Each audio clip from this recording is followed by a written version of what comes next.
just want to ask the question, why? Yes, that's it. We can stop now. We can stop. Why? They're no longer working royals. They're not politicians, and they're certainly not rock stars. What was that tour all about? I mean, what a sham. It's a fake royal tour, and I think the only reason they did it was to rattle the cage of King Charles and William. And I'm so sorry, she described this tour as so meaningful and to really focus on the real things that matter to us. I mean, they were entertained for 3 days. They had dancing, polo, all the works. No mention at all of the horrific human rights issues that go on in Nigeria. You know, the child brides, the poverty. It's 43% of that country is below poverty. And there she is in all her different dramatic outfits, costing thousands and thousands of pounds, totally not reading the room. Oblivious. And oblivious. And I just think they're laughing stocks. I'll tell you why they did this tour. They did it for photo opportunities, for a PR stunt, and sadly to rattle the cage of King Charles. And I think it's really awful what they've done. What do you think, Matthew Larson? Well, I think they failed to rattle King Charles's cage. I think they just made fools of themselves, really. I mean, not least the national anthem was pretty extraordinary footage there, wasn't it? I mean, I've never seen somebody look so sort of embarrassed than you can imagine. I mean, I think this is absolutely right. Why? They have to accept either, you know, they could have been working royals, in which case they would have been representing our country abroad, and they would have had meetings to that end. They may well have had a trade delegation with them, which is what you usually have on a royal visit, so it's not just the pomp and ceremony, there's real business behind it. And as you said, they're not politicians, they're not rock stars, they're just a couple of people without anything to do. You know, and why should the Nigerians be sort of doff their caps to them? I mean, there's this thing called white saviour mentality, which is sort of, you know, all those films Comic Relief used to make where it sent off celebrities to go and, you know, pose with children in villages in Africa. And that's kind of moving away from the whole charity sector's moved away from that. And yes, people want to do their bit, but it's sort of assuming that whether you're white or you're of mixed heritage like Meghan and you're just turning up in a country, as you say, where you know, you may have found some DNA, but you haven't actually found any cultural links to it. You didn't grow up there, you didn't spend time there, you just look like you think you know best. So I think it's incredibly patronising, the visit, and totally unnecessary. I think you're totally right, Matthew. And for her to say, I'm 43% Nigerian, well, I'm sorry, I'm not surprised that half of the country is asking her for proof, because recently she was saying she was Maltese. I honestly, for her to say this is my country, I absolutely, it's such an insult to Nigeria. And for then Harry to address an audience and say, I feel like you're my in-laws, when he himself, he hasn't even visited or met his own in-law. It is just quite something else. You know, that's just utterly embarrassing, isn't it? I mean, it's utterly cringe behaviour. It's trying, posh white boy tries to be cool and get down with people of colour, and it's risible. I mean, it's actually offensive. In today's explosive breakdown, we uncover the real strategy behind Meghan Markle and Prince Harry's latest moves, and why royal insiders believe the couple is deliberately trying to rattle King Charles. Their actions, statements, and public appearances are now being interpreted as more than coincidence. They're being seen as a calculated attempt to apply pressure on the monarchy. Let's dive into the details. The video begins by highlighting Harry and Meghan's most recent public action, one that experts say wasn't innocent at all.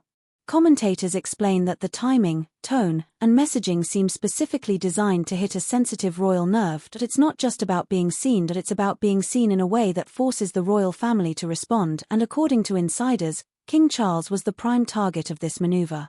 The next segment breaks down how Meghan and Harry thrive on media cycles, particularly those driven by conflict. Royal analysts argue that the couple is intentionally poking at the monarchy to provoke a reaction. They want headlines, they want attention. And most importantly, they want the palace to look unsettled. This is where experts claim the couple's intent becomes undeniable. They're trying to rattle King Charles. We then move into the deeper reasoning.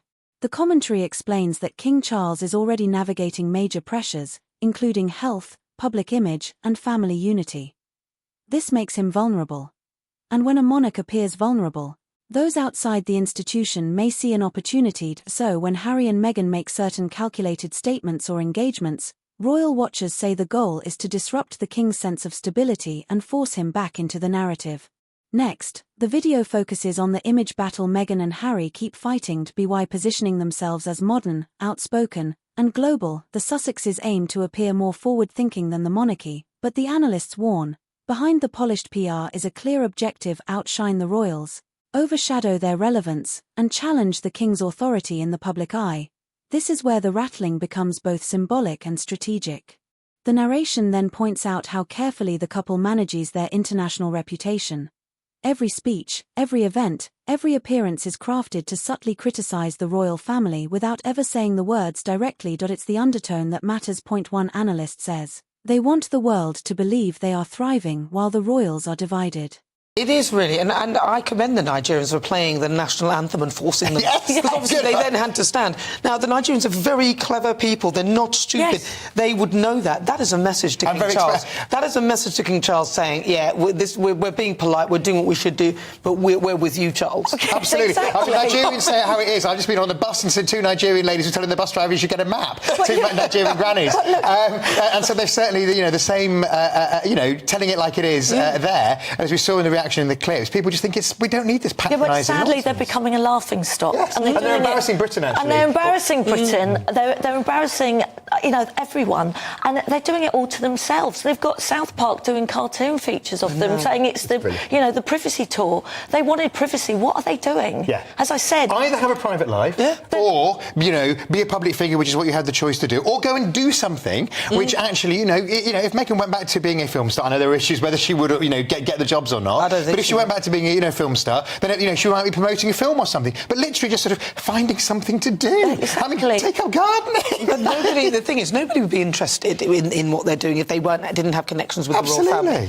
So they are, again, leveraging their connections to make themselves relevant. And I just think, well, listen, you had a chance to do what you are doing now under the guise of being royal. And actually, in this discussion, I played you some of the clips, but the entire thing, I'll put a link out there on my Facebook page where you can it is actually out there on my Facebook page where you can see the entire thing. And it's just, it's almost as though they think that they can patronise, in a sense, the Nigerian people and pull the wool over their eyes and do nothing. What are they... Sadly, they have to feel relevant. And sadly, not just here, but over on the pond, they're just losing all popularity. And this is them trying to feel important. Well, I'm sorry, guys, you blew it.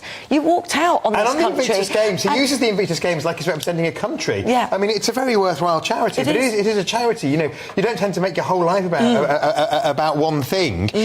Obviously, when they actually happen, etc. But just he doesn't represent Britain. He doesn't represent anywhere else. He just potters around the world. Shouldn't the money for the trip be better spent on the soldiers who were involved in the Invictus Games? And they're losing all concept of life.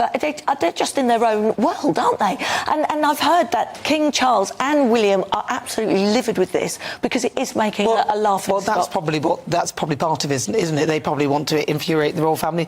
It feels like they just don't want to play ball and try and be at least friendly. The royal family are having their own issues at the moment, and it would just be nice if perhaps they showed a little bit of respect. But look, I'm not against them going and doing things that are good and charitable. If there's a point. If there's a good point to it, and good on them if they do. Yeah. But if you're going to do something good and charitable, when I used to work for the BBC, they said, look, listen, if you're going to an impoverished area, make sure you dress down, don't overdress. And I respect that. If I'm going, like with Rishi Sunak wearing those Prada shoes, £500 Prada shoes, when he went to that sort of place in the north where it's very deprived, that doesn't bode well. So things like that. It's just all of it. It's about sensitivity and empathy. But Meghan knows everyone will be looking at... They don't have, do they? Meghan knows that everyone will be looking at what she's wearing and how much it is. I mean, she wore just a summer dress that was over £4,000. It is just so offensive, and she totally forgets to read the room because it's all about me, Meghan. Meanwhile, Camilla, who they slag off, is doing a great job while the king is not